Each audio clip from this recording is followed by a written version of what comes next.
Assalamualaikum warahmatullahi wabarakatuh. Kami dari kelompok 3 akan mempresentasikan mengenai 4 siklus sistem pengendalian informasi aplikasi dari salah satu perusahaan produksi semen yang ada di Sulawesi. Sebelumnya, perkenalkan nama saya Marsiana. Di sini saya akan menjelaskan mengenai siklus yang keempat, yaitu penggajian. Baik, pada siklus penggajian terdapat 5 aktivitas utama, yaitu yang pertama mengupdate data karyawan. Pada siklus yang pertama ini, bagian SDM akan melakukan pengupdatean data karyawan untuk memastikan jumlah karyawan, karena mungkin saja terjadi perubahan, misalnya ada karyawan yang bertambah atau diberhentikan, atau bisa juga perubahan dalam tingkat gaji tiap karyawan. Selain data karyawan, proses pengupdatean ini juga dilakukan untuk pembayaran tarif pajak atau potongan pajak lainnya tiap karyawan yang dari pemerintah ataupun perusahaan asuransi lainnya. Setelah dilakukan proses pengupdatean data karyawan, selanjutnya adalah proses validasi kehadiran dan jam kerja karyawan. Pada proses yang kedua ini, dari semua hasil updatean data karyawan dan tarif, maka bagian SDM akan melakukan pencocokan data kehadiran karyawan dengan jam kerja masing-masing karyawan. Dan jika sudah cocok atau valid, maka bagian SDM akan melakukan proses yang ketiga, yaitu proses menyiapkan gaji karyawan. Dalam proses ini, data gaji karyawan yang sudah valid akan dilakukan perhitungan dengan potongan-potongan pajak dan juga asuransi tiap karyawan.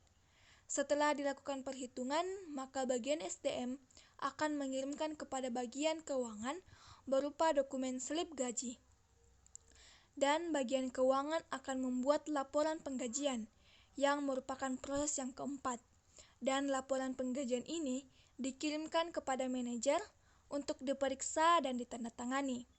Setelah manajer menandatangani, dikirimkan kembali kepada bagian keuangan, dan setelah itu proses yang kelima yaitu membayar gaji karyawan, di mana jumlah gaji yang ada pada dokumen slip gaji dan laporan penggajian ini akan langsung ditransfer oleh bagian keuangan dari bank, dan bank akan mengirimkan kepada rekening masing-masing karyawan.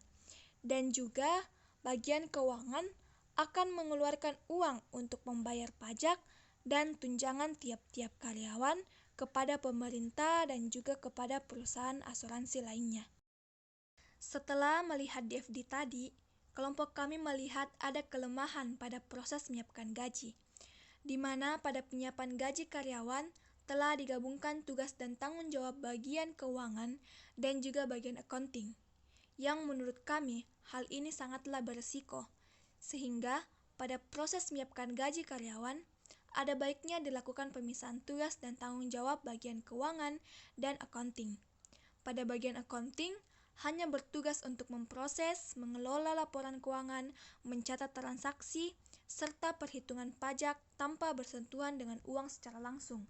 Dan bagian keuangan bertanggung jawab untuk mengatur kebutuhan kas perusahaan dan memastikan sesuai dengan pencatatan yang dilakukan bagian accounting.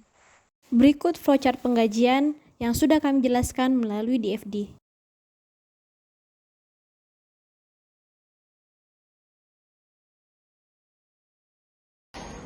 Demikian presentasi dari kami, dan terima kasih kepada guru kami dan teman-teman yang sudah nonton. Jangan lupa like, comment, subscribe, dan